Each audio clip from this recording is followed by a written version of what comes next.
बेटियां। दोस्तों, आए दिन अखबार में जब देश की तरक्की की खबरें पढ़ता हूँ तो बड़ी खुशी होती है।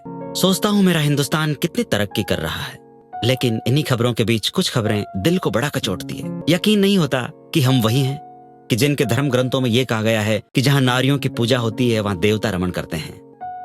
अगर हम वही है तो फिर बेटा बेटी में इतना भेद क्यों? क्यों हम बेटी को पराया धन समझते हैं? क्यों हम बेटे को ही अपने बुढ़ापे का सहारा मानते हैं? क्यों हम बेटी का पता चलते ही उसे गर्भ में मारने की कोशिश करते हैं? दोस्तों, आज बेटियां किसी भी फील्ड में कम नहीं है। हर फील्ड में बेटों के साथ कदम से कदम मिला रही है, हमारे देश का नाम रोशन कर रही है। जरूरत है तो सिर्फ सोच बदलने की।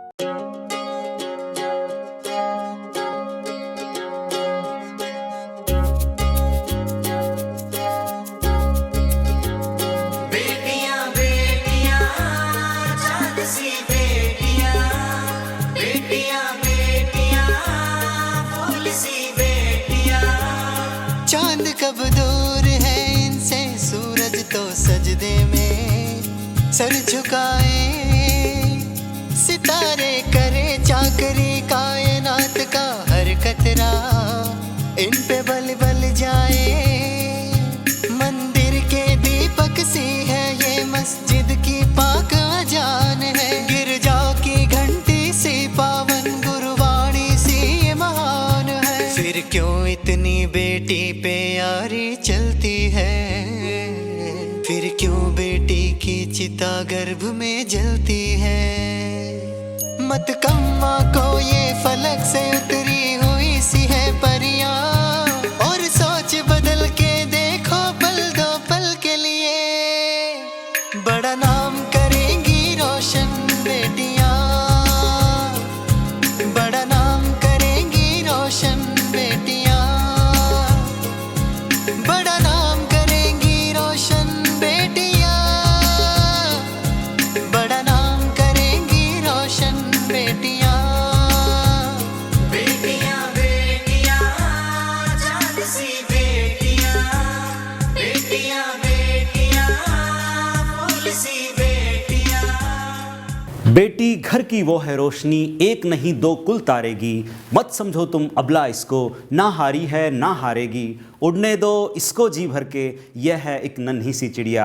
सोच बदल कर तुम देखो तो नाम करेगी रोशन बिटिया, नाम करेगी रोशन बिटिया। दोस्तों, मैं धनराज दाधीच आप सभी का अपने इस खास प्रोग्राम में हार्दिक स्वागत करता हूं, अभिनंदन करता हूं, इस्तकबाल करता हूं। दोस्तों, हमारे समाज की मूल अवधारणा में स्त्री पुरुष को समान कहा गया है, लेकिन धीरे धीरे इन दोनों के बीच कब भेद उभर आया कुछ पता ही नहीं चला।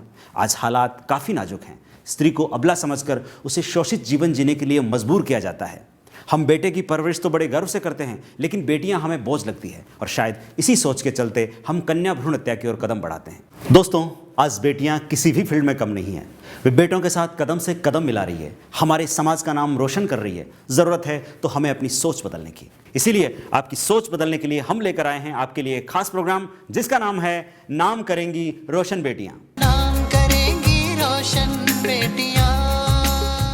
लीजिए दोस्तों, इंतजार की घड़ियां खत्म। अब हम आपको रूबरू करवाने जा रहे हैं हमारे प्रदेश की उस बेटी से जो कालबेलिया नृत्य का पर्याय है, जिन्होंने अपने सशक्त प्रदर्शन के माध्यम से इस कालबेलिया नृत्य को विश्व के 165 देशों में पहुंचाया है, और हाल ही में हमारे राष्ट्रपति के हाथों पद्मश्री से सम्मानित हुई हैं। जी हाँ, बिल्कुल सही पहचाना आपने। उनका नाम है गुलाबो सपेरा। गुलाबो जी, आपका हमारे इस प्रोग्राम में बहुत बहुत स्वागत। बड़ा नाम करेंगी रोशन बेटियां, बेटियां बेटियां। गुलाबो जी, आपसे बातों का सिलसिला शुरू करें इससे पहले आइए देखते हैं आप ही के साथ बैठकर आपकी जीवन यात्रा। नाम करेंगी रोशन बेटियां।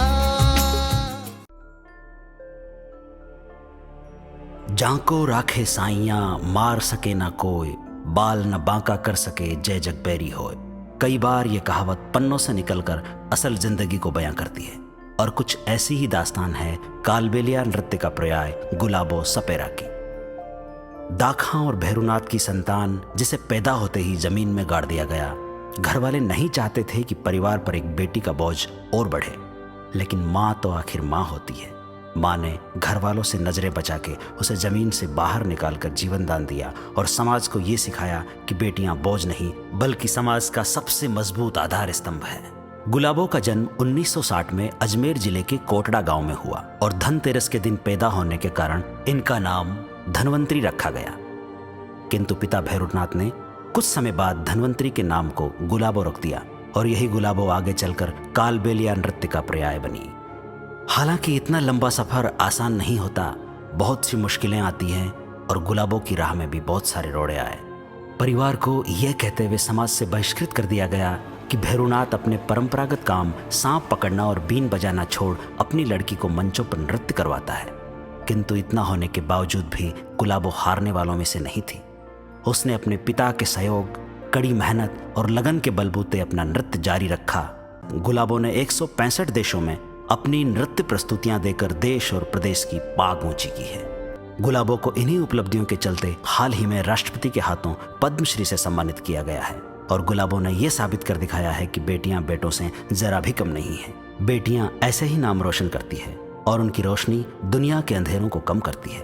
यानी बेहतर दुनिया का सपना बेटियों से ही मुमकिन है। नाम करेंगी रोशन बेटियां। गुलाबो जी, आपकी जीवन यात्रा देखकर ऐसा लगता है कि बेटियां माँ बाप पे बोझ नहीं है। अगर उनकी सही तरीके से परवरिश की जाए तो वो भी हमारे समाज का नाम रोशन कर सकती है। खैर, जाको राखे साइयाँ मार सके ना कोई, बाल न बांका कर सके जय जग बेरी होए। कई बार यह कहावत पन्नों से बाहर निकलकर जिंदगी को बयां करती है और आपने तो इस कहावत को चरितार्थ किया है। हमारे दर्शक आपके जन्म की उस घटना के बारे में जानना चाहेंगे। हमारे घर में मतलब 3 बहनें थी, 7वां नंबर मेरा हुआ 3 भाई के बाद। तो पापा घर पे थे नहीं उस रोज़ और धनतेरस का दिन था और औरतों ने कहा कि ये तो इसके पापा आज घर पे नहीं है और अच्छा मौका है, फिर से लड़की हुई है तो अपन जाके इसको ज़मीन में गाड़ देते हैं। तो मेरे को जैसे मैं जन्मी तो जो दाई माँ होती है वो मेरे को ज़मीन में जाके दफना दिया, मतलब जिंदा ही नाले से ही ज़मीन में गाड़ दिया। तो जब मेरी माँ ने कहा कि बोले लड़की हुई या लड़का मुझे बताओ, बोले बेटा हुआ या बेटी, बोले बेटी हुई थी, हमने ज़मीन में गाड़ दिया। तेरे तो पहले 3 बेटियां हैं और तेरा ये भी अच्छा मौका कि तेरा आदमी घर पे नहीं है, नहीं तो वो तो इस रूल से ही खिलाफ है। सही बात है। मेरी माँ ने मेरी मौसी को बुलवाया और उन्होंने कहा कि अपन तेरे 5 बेटे बेटियां नहीं है, तू ऐसे कर, तू रख लेना उसको।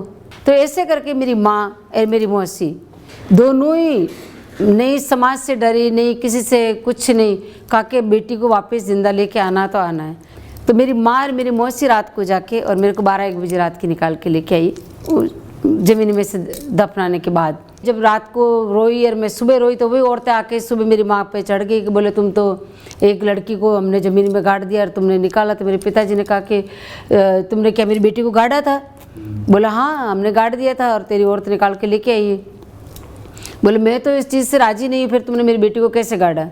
तो इस तरीके से सुबह काफ़ी मेरे पिताजी पे जुर्माना किया समाज वालों ने कि तुम हमारी ज़मीन में जो गड़ जाता है वो तो मुर्दा हो जाता है। अब ये लड़की है कि पता नहीं कौन है, चुड़ावन है, भूतनी है, क्या है, और तुम तो बोला एक मुर्दा लड़की को लेके आ गए तो उसका जुर्माना देना पड़ेगा। जो भी होते हैं उस ज़माने में 12 रुपये होते हैं, 12 और 13 रुपये, वो मेरे पिताजी कहते थे कि वो मैंने बेटा जुर्माना दिया सुबह। और इस तरीके से मेरा जन्म का ये दौर स्टार्ट हुआ। गुलाबो जी, मेहनत तो सभी करते हैं लेकिन हर कोई इतना बड़ा कलाकार नहीं बन पाता। इसके लिए कड़ी मेहनत और लगन की आवश्यकता होती है। आपको इस नृत्य के लिए प्रेरणा कहाँ से मिली? डांस की प्रेरणा अगर आप कहें तो ये तो एक गॉड गिफ्ट है। जैसे मैं 6 महीने की हो गई थी तो मेरे पिताजी मुझे टिपारी में बिठा के साथ लेके जाया करते थे, सांपों को नचाने जाते। तब वो इसी डर के मारे कि कहीं समाज वाले मेरी बेटी को मार नहीं दे, क्योंकि मैंने माँ की गोद छोड़ दी। बच्चा घूमता है, गोडालियाँ घूमता है, तो वो इसी डर के मारे कि वो कहीं बच्ची को मार नहीं दे। मेरी माँ कहती है कि बच्ची को साथ मत लेके जाया करा करो, ये दूध मांगेगी तो क्या खिलाते क्या हो आप? मेरे पिताजी ने कहा कि जो औरतें सांपों को दूध पिलाती है उसमें जो बचता है मैं इसको पिला देता हूँ। तो इस तरीके से मेरे पिताजी के साथ में 2-3 साल तक चलती रही। जब नाचते तो मैं सांपों को कभी उठा के गले में पहन लेती, कभी सांपों पे मैं गिर जाती। तो इस तरीके से मेरे पिताजी कहते हैं कि सांपों के साथ ऐसे खेलती थी जैसे बहन भाई। तो मैं सांपों के साथ ही मुझे सांपों से प्रेरणा मिली और मेरी माँ मुझे रोज़ डांस करवाती थी गाना गा के और पिताजी बीन बजाते थे। तो इस तरीके से घर में बस जैसे बच्चे को अपने सिखाते हैं उस तरीके से मुझे प्रेरणा स्रोत रहे हैं। बस मेरे पिताजी के साथ में रही। मेरे को अगर नहीं डांस करवाओ तो मैं वैसे बीमार हो जाती थी, क्योंकि मेरे को तो बस रोज का रूटीन में हो गया कि मुझे तो डांस करना है, डांस करना। मैं रोने लगी, पिताजी के साथ में जाती हूँ। तो जब तक मैं डांस नहीं करूँ जब तक मुझे चैन नहीं पड़े। मैं साल भर की थी जब मैं बहुत ज़्यादा बीमार हो गई थी। तो मुझे पीर बाबा के यहाँ लेके गए, अजमेर वाले ख्वाजा शरीफ के, और डॉक्टर के लेके गए। पहले तो डॉक्टर ने कहा कि ये तो लड़की ख़त्म हो गई। मेरे पिताजी पीर बाबा के लेके गए अजमेर ख्वाजा शरीफ के, वहाँ ले जाके सुलाया और वहाँ से गुलाब का फूल आया, मेरी धड़कने और मैं हाथ पाँव चलाने लगी। तो मेरे पिताजी ने बस यही कहा कि आज से ये मेरा नाम धनवंती था, तो मेरे पिताजी ने कहा कि आज से ये धनवंती ख़त्म हो गई, आज से मैं गुलाब लेके जाता हूँ। तो मेरा नाम वहाँ से मुझे गुलाब मिला, तो धनवंती से मेरा नाम गुलाब हुआ, तो गुलाब हुआ सिर्फ। तो बस कभी दुख और कभी सुख कर बस ये समाज का डर और वो सारा यूँ चलता रहा कि जन्मते ही बस चलता रहा। और अपने पहले मंच के बारे में बताओ। हाँ, वही मैं बताने जा रही हूँ। सन 81 की बात है, और वहाँ पे पुष्कर मेला में हर साल नचाते हैं, लेकिन वो साल मेरा एक तकदीर का कोई पन्ना चेंज होने वाला था। तो मैं वहाँ टीलों के बीच में 19-20 औरतों के साथ में डांस कर रही थी कि जैसे आदमी औरतें सब पुष्कर मेला में। तो वहाँ पे टूरिज्म डिपार्टमेंट के लोगों ने देखा कि भीड़ इकट्ठी हो रही, इतनी सारी औरतें आदमी इतने इकट्ठे हो रहे, क्या है वहाँ पे आके देखा तो मैं डांस कर रही थी बीच में 19-20 औरतों के बीच में, लड़कियाँ और कर रही थी। तो उन्होंने कहा कि बोला ये लड़की है ना? बोला हाँ। तो मैडम ने मेरा हाथ लगा के देखा कि बोला ये तो ऐसे यूँ घूम रही है कि जैसे रबड़ की गुड़िया हो, स्प्रिंग लगी हुई हो इसके कमर में। तो उन्होंने मेरा हाथ लगा के देखा कि तू है तो इंसान, हार्ड वार्ड है तेरे कि नहीं। तो मैं डर गई, मैंने कहा ये गोरी मैम इतनी परी सी कि ये मेरे हाथ क्यों लगा रही हैं, और मैं डर गई। और फिर कहा कि डर मत, मैं आपको देख रही हूँ सिर्फ कि तुम इतना अच्छा डांस कर रही हो। तो मेरे को पहले बार किसी से मिला कि मैं इतना अच्छा डांस कर रही हूँ, इतने वो एक मतलब अपनापन। उसमें क्या उम्र थी आपकी? मैं 7-8 साल की थी। टूरिज्म डिपार्टमेंट के ऑफिसर थे वो लोग। तो वह पैसे उन्होंने कहा कि आप शाम को प्रोग्राम करो। तो मेरे चाचा जी ने कहा कि हम लोग प्रोग्राम तो समझते नहीं है, प्रोग्राम क्या होता है, कि जैसे आप यहाँ डांस कर रहे हो वैसे वहाँ करो, इसको प्रोग्राम कहते हैं। तो बोले ठीक है, सब आ जाएंगे। हम लोग शाम को चले गए, प्रोग्राम कर लिया। और पहली बार मुझे घुंघरू मिले बांधने को, और मैडम ने कहा कि तू घुंघरू बांध के डांस करेगी तो और भी अच्छा लगेगा, तू घुंघरू बांध। फिर मैं घुंघरू बांधा, डांस किया, घूंघट निकाल के वो कर रही हूँ, तालियां बजा रहे थे। पहले तो मैं डरी हूँ कि ताली क्यों बजा रहे हैं ये लोग, का अच्छा नहीं लगा, क्या पैसे तो नहीं फेंक रहे, पैसे नहीं दे रहे, ताली बजा रहे क्यों? बजाने दो, अपने तो नाचने से मतलब अच्छा फ्लोर मिला अपने को नाचने के लिए। टीवियों में नाचते मिट्टी में अच्छी जगह मिली। तो डांस करते करते मुझे इतना अच्छा लग रहा था कि काश मैं शायद स्टेज के लिए बनी हूँ। फिर मेरा ये सफ़र स्टार्ट हुआ। गुलाबो जी, आप जिस सामाजिक परिवेश में जन्मी है वहाँ इन सब चीज़ों को अलग नज़रिए से देखा जाता है, फिर भी आप वहाँ से निकलकर यहाँ तक पहुँची। बहुत सारी मुश्किलें आई होंगी, बहुत सारी परेशानी आई होंगी, आपने इन सबको किस प्रकार लिया? मुश्किलें तो आई थी, मैंने बताया कि वो मेरे को समाज से बाहर कर ही दिया था, और मेरे को तो वैसे ही मंच पे डांस करना, अब मैं यहाँ नहीं करूँगी। तो इस तरीके से मतलब रोती रही मैं, पर मेरे को नहीं वहाँ से इजाज़त नहीं दिया आने के लिए। तो मेरे भाई आए थे जयपुर से, मेरे बड़े वाले भैया, मैंने उनको कहा, मैंने कहा भैया अपने ऐसे करते हैं, उस मैडम के पास चलते हैं जयपुर। तो मेरे भाई ने कहा कि बोले नहीं, अपने को तो समाज वैसे ही समाज से बाहर कर रखा है, पिताजी मारेंगे अपने को। मैंने कहा पिताजी की तो मैं लाडली हूँ, पिताजी तो कुछ भी नहीं कहेंगे, अपन भाग चलते हैं। तो भैया ने कहा कि बोला अपन देखते हैं। तो रात की 1 बजे मैं मेरे भाई को जगाया, बड़े वाले भाई को, और मैंने कहा भैया मेरे को लेके चलो आप। तो हम लोग दोनों बहन भाई रात की 1 बजे पैदल कम से कम 10-12 किलोमीटर आए रात को, और हाईवे पे आके बस पकड़ी। हमारे पास पैसे वैसे कुछ भी नहीं थे, भैया मेरे को गोद पे उठा के लेके आए, और वहाँ पे बस में पकड़ी, और बस लेकर हम लोग जयपुर आए। और फिर पिताजी कम से कम 6-7 महीने के बाद माँ और पिताजी बाद में जयपुर आए। आपकी पहली विदेश यात्रा के बारे में कुछ बताएं हमें। हाँ, 85 में दिल्ली टूरिज्म डिपार्टमेंट का प्रोग्राम कर रही थी, वहाँ पे एक पूनम स्टेडियम में, वो तालकटोरा गार्डन में दीपावली का मेला था, उसमें हम लोग डांस कर रहे थे। तो वहाँ पे राजेश शेट्टी ने देखा, जो दिल्ली के हैं, तो भारत महोत्सव के लिए अमेरिका के लिए उनको तैयारियां कर रहे थे। वो लोग ऑलरेडी कलाकार हो गए थे उनके पास, पर जैसे मेरा डांस देखा तो उन्होंने कहा कि अपने पास में तो डांस के लिए कोई लड़की नहीं है, सिर्फ ये मेला ही जा रहा है, और हैंडीक्राफ्ट का लोग और ये लोग ही थे, बाकी डांस में कोई नहीं था। तो जैसे मेरे को देखा उन्होंने डिसाइड किया कि बोला ये लड़की होनी चाहिए वहाँ पे। उन्होंने कहा मुझे कि आपको वहाँ चलना है। और अचानक ही जाने से 1 रोज़ पहले मेरे परिवार में से कोई 5 लोग आए और कहा बोले बेटा तू तेरे पापा से नहीं मिलेगी। मैंने कहा मैं तो 15 दिन पहले ही मिल के आई हूँ। तो बोले नहीं नहीं फिर से मिल ले, क्योंकि उन लोगों ने पंचायती बैठाई के खून भरा मुंह लेके बाहर नहीं जा सकते, क्योंकि उनके पिताजी खत्म हो गए थे। बिटिया को बताना बहुत ज़रूरी होता है। तो इस तरीके से मेरे को बताया नहीं वहाँ पे कुछ भी, और मेरे को बोला पुछला कर वापस लेके आ गए। तो तेरे जो पैसे मिले वो दे देना पापा को। आगे यहाँ जयपुर आई, और जयपुर देखा तो मेरी माँ के बहुत बुरे हाल हो रहे थे। मेरी छोटी बहन बहुत ऐसे बीमार सी लग रही थी। मैंने कहा आप लोग ऐसे कैसे हो रहे हो? कि बोले मेरी माँ और मेरी बहन छोटी बहन को और मेरे भाइयों को इतना मैं आज भी उनको सलाम करती हूँ। उनकी हिम्मत को देखकर मुझे हिम्मत मिली कि वो मेरे सामने इस तरीके से नॉर्मल हो गए कि जैसे मेरे पिताजी गए ही नहीं। वो इसलिए कि मेरे को टेंशन नहीं हो जाए, तो वो एकदम ऐसे हो गए। मैंने कहा पर आप कुछ दिखावा कर रहे हो, है क्या? मैं पिताजी के बारे में तो सोच ही नहीं सकती। बोले नहीं, मेरी माँ ने कहा मेरी तबीयत ख़राब हो रही है। मेरी छोटी बहन ने कहा कि बोले आप इतने दिन से बाहर हो ना, तो बोले मेरे को आपकी याद आ रही थी, मैं इसलिए बोले ऐसे हो रही हूँ। तो जैसे अजमेर के लिए मैं तैयार हुई तो हमारे जो पंच लोग थे वो मेरा हाथ पकड़ा और 4-5 औरतें मुझे बिठा दिया, बोले बैठ जाए। फिर मेरे को 3-4 औरतों ने जकड़ पकड़ के फिर बाद में मेरे को बताया कि तू जिसके पास जाना चाहती है वो तो इस दुनिया में नहीं रहे, तो फिर शायद उससे दुखद पल कुछ भी नहीं हो सकता आपको। क्या बता सकती हूँ मैं आपको। अब वो चीज़ मेरे लिए तो धरती और आसमान एक हो गया उस टाइम पे, कि अब कुछ भी नहीं बचा मेरे पास में, कि जो मेरे लिए लड़ने वाले, जो मेरे को जिसके सपोर्ट से मैं निकल रही हूँ, अब मुझे समाज वाले मेरे को वहाँ थोड़ी ना जाने देंगे या कुछ नहीं करने। पर मैं 4-5 घंटे के लिए तो मैं बेहोश हो गई थी। मेरे को ये सोचने का टाइम ही नहीं मिला। जैसे कहा चित्त जाके गिरी, और मैं 5-6 घंटे तो मेरे को होश ही नहीं है। सुबह 5 बजे मुझे होश आया कि मेरी आँख खुली, मैं रोई, बहुत रोई। फिर माँ ने मुझे गले लगाया और परिवार वालों ने उन्होंने कहा बेटा तू बस यहीं रहे, हमारे पास रहे, तेरी ज़रूरत है हमारे को और तू बहुत ज़रूरी है हमारे लिए। रोते रोते मैंने कहा नहीं, मैंने कहा नहीं मैं रहूँगी तो नहीं यहाँ, तो मेरे को जाना है वहाँ। फिर हम लोग अमेरिका चले गए।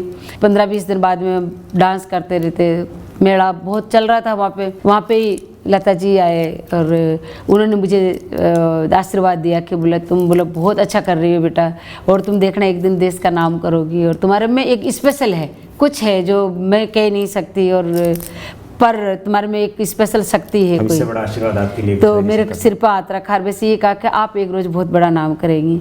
बोले बेटा वो तो प्रोग्राम करने लगी तो अच्छा काम कर रही है। मैंने कहा वो कर रही हूँ तो मैं इस अच्छे काम के साथ मैं खुश हूँ।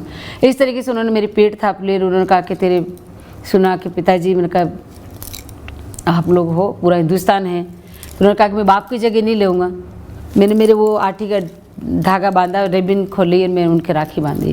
मैंने कहा आज से हमारे आप भाई हो। तो उन्होंने मेरे सिर पर हाथ रखा और वो मेरे को बहन बनाया वहाँ पे। तो मैं राजीव गांधी साहब की बहन हूँ। आप 3 बेटियों और 2 बेटों की माँ है, क्या आपने कभी बेटा बेटी में फ़र्क महसूस किया है? जी नहीं, मेरे पिताजी ने भी नहीं किया तो मैं भी नहीं कर रही हूँ, क्योंकि मेरे पिताजी की 5 बेटियाँ थी और मेरे तो 3 बेटियाँ हैं और 2 बेटे हैं। तो मेरे लिए तो 5 मेरे भगवान हैं और मेरे 2 पोती भी हैं। तो हमारे तो औरतों की बहुत संख्या घर में, 3 नहीं है मर्द, तो बाकी तो सब औरतें ही औरतें हैं। बरोबर होना चाहिए, बस भेदभाव नहीं है मेरे दिल में, नहीं बेटी के लिए नहीं बेटे के लिए, मेरे लिए बरोबर है। गुलाबो जी, नाम करेंगी रोशन बेटियां प्रोग्राम के माध्यम से आप हमारे दर्शकों को क्या संदेश देना चाहेंगे? बस मैं तो ये संदेश देना चाहती हूँ कि बेटियों को पढ़ाए लिखाए और उनको जिंदा रखे, उनको आगे बढ़ाए, और जो वो चाहती है और जिस काम में वो निकलना चाहती है उनमें आप सपोर्ट करें, तो एक रोज़ वो बेटी आपका नाम जरूर रोशन करेगी। गुलाबो जी, आप हमारे प्रोग्राम नाम करेगी रोशन बेटियां में आई, आपका बहुत बहुत शुक्रिया। हम सब आपका तहे दिल से शुक्रिया अदा करते हैं। आप इसी तरह हमारे देश का, हमारे समाज का नाम रोशन करते रहें।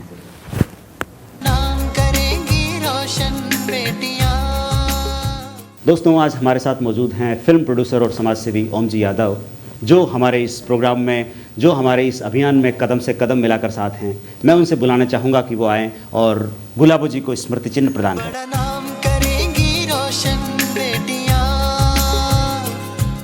तो ये था हमारा आज का एपिसोड, जिसमें आपने देखा कि बेटियां माँ बाप पे बोझ नहीं है, समाज का सबसे मजबूत आधार स्तंभ है। तो फिर मिलते हैं अगले एपिसोड में एक और बेटी के साथ। तब तक मैं धनराज दाधीच आप सभी से आज्ञा लेता हूँ। अलविदा। रब की दुआओं सी है ये, शुभकामनाओं सी है ये, हर तरफ खुशबू लुटा दे, महकी फिजाओं सी है ये। रब की दुआओं से है ये, शुभकामनाओं से है ये, हर तरफ खुशबू लुटा दे महकी फिजाओं से है ये, हर घर को स्वर्ग बनाती है, आंसू पी के मुस्काती है, वो बेटी ही है जो सारी इस दुनिया को महकाती है। फिर क्यों खिलने से पहले मसला जाता है, फिर क्यों जग इनके मन को समझ न पाता है। खिल